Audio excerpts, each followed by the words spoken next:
Sitting alone in a small bistro in New Orleans, a young soldier sits and ponders the rest of his life. The bell on the shop door chimes, and in steps the most beautiful young lady that he has ever set eyes upon. As she walks past him, holding a basket, she nods and smiles on her way to a table in the corner. Upon taking her seat, her friend turns and asks, "Why such a long face, soldier?" Soldier responds, "We just received orders for deployment," and everyone was exchanging addresses with their friends and families when I realized I had no one to write home to, no one here to care. With that thought, he fell into his contemplative silence once again. After a peaceful respite of coffee and scones, they realize how late it is and get up to continue with their morning. As they go to pass the lieutenant once again, he stands and politely asks permission to write while he is overseas at war. It was agreed that it would be an honor to correspond with him while he was away. "To whom may I address the letter?" he asked. "The name is Florentine." As they were leaving, they hear a voice asking them to wait a moment. "Ma'am, you forgot your basket," he said as he handed over the basket. Time stood still in that brief second as they stood there, locked in the depths of each other's eyes. With a twinkle in her step, she checked the mail, and as she turned onto the path leading up to the house, the maid was opening the door for the other three sisters, and as they met them on the steps, they said, "Oh, there you both are. We were going to do some shopping." As all four sisters headed out, she heard, "You won't believe what happened today. I just have to tell you about my morning." While walking along, they were told all about the soldier. "I don't think he will ever really write, but he looked so sad that I couldn't say no." "We have news as well. We received an invitation from the Art Society for their annual ball, where I am sure I will meet the man of my dreams. So will you, not some fictitious soldier. He won't write anyway, and I plan on enjoying my life here and now. Shall we?" 6 months later, on Ava's way home from the local bistro, she stops and checks the mail as per usual. But today, as she goes to hand it off, she notices a letter addressed to Miss Florentine. She stops, picks it out, and hands the rest to the maid, telling her to deliver the rest of the mail. Then she goes to find Miss Florentine. As she holds the letter in her hand, she remembers the sad face on that soldier, and how alone he is in this world, and how he made her twinkle inside and out every time she allowed herself a moment and saw once again the smile and the laughter that showed in his kind and gentle eyes as he had handed her the basket. "Mistress Florentine, a letter has come for you." "Who is it from?" "The soldier we met in the bistro," she replied as she handed over the letter and walks away, dreaming of the what if. What if it had been addressed to her, Ava, instead of the beautiful Mistress Florentine? Ava pauses behind the doorway as Miss Florentine opens the letter from her soldier and reads about his hopes for a future and dreams of a small house on a riverbank. Then she gets to the line where he asks if she will write him back, and she calls her sisters in the room for a conference, all standing around laughing at her, asking what did she plan on doing now. She had only just started to be courted regularly by an unnamed beau, they reminded her, and what would he think if he found out she was corresponding with another man? So with that, she decided to toss the letter in the wastebasket. Ava stood frozen in place.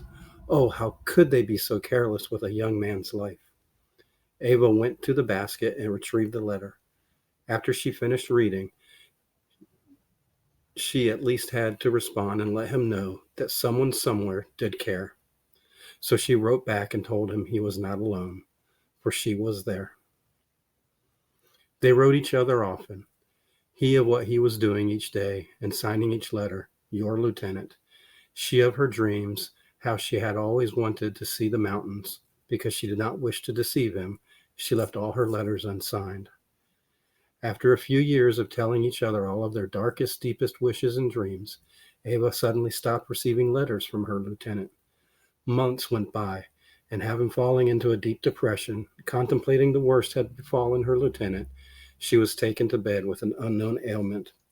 As fear and devastation cloud the heart upstairs, a storm is brewing downstairs in the study.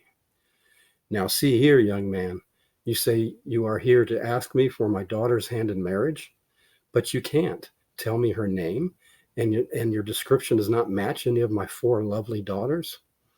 Ah, here is one of my daughters now. Maybe she can help clear up this matter. Darling daughter of mine, come here, please. Tell me, do you know this young man? No, Papa. May I ask what all this is about? When the lieutenant finishes his story once again, he assures the father that his daughter was not the daughter he had met that day. Before he had a chance to say more, two more of the daughters came into the room. You wish to see us, Papa?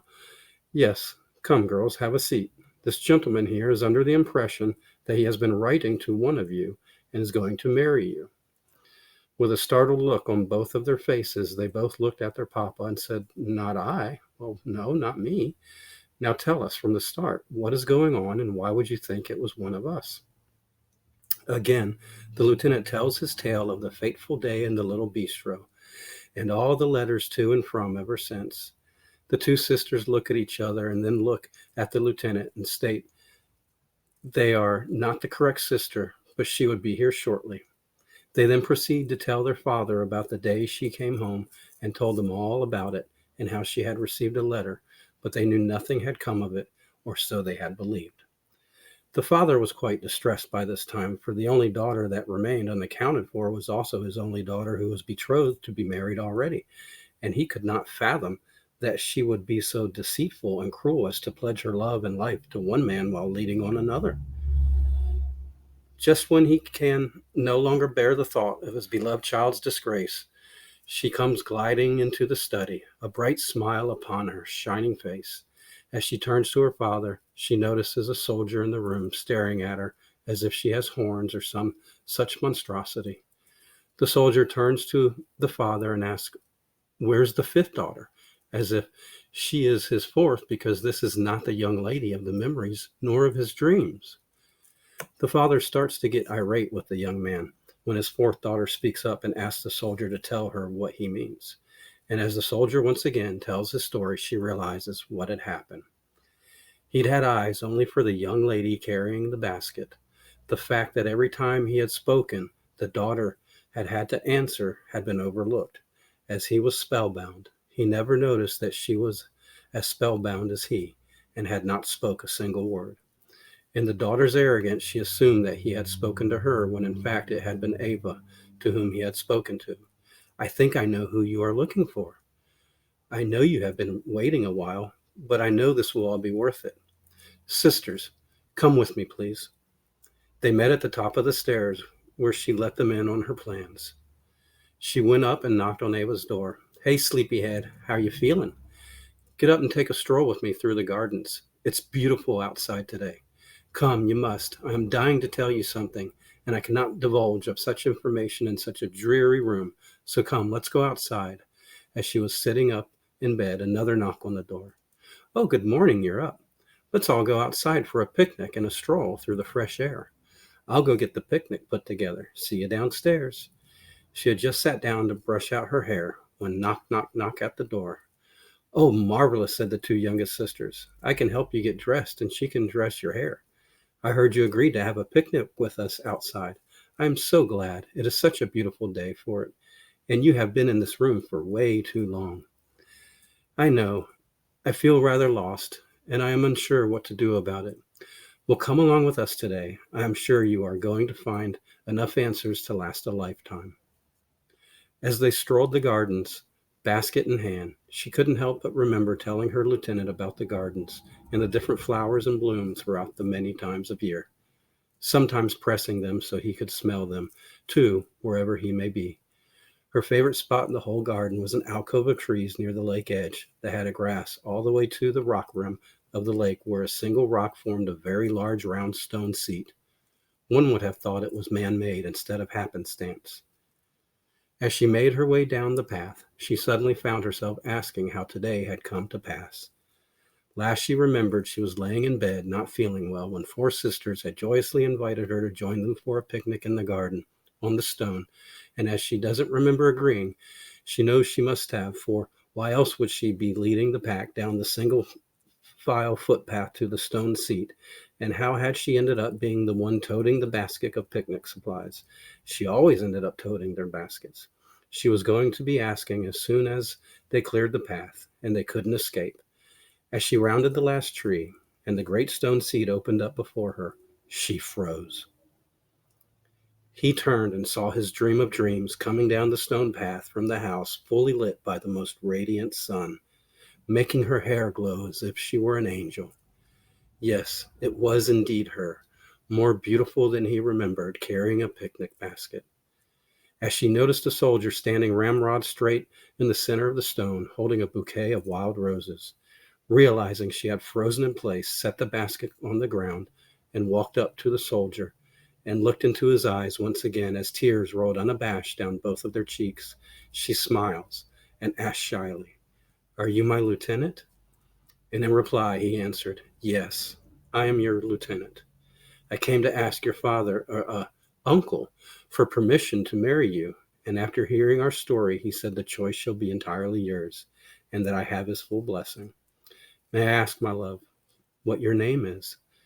"My name is Ava Terra." "Miss Ava Terra, will you be my wife? I got us a really nice home on the river where you can see the mountains, and we can start our own life with all the gardens you could ever want."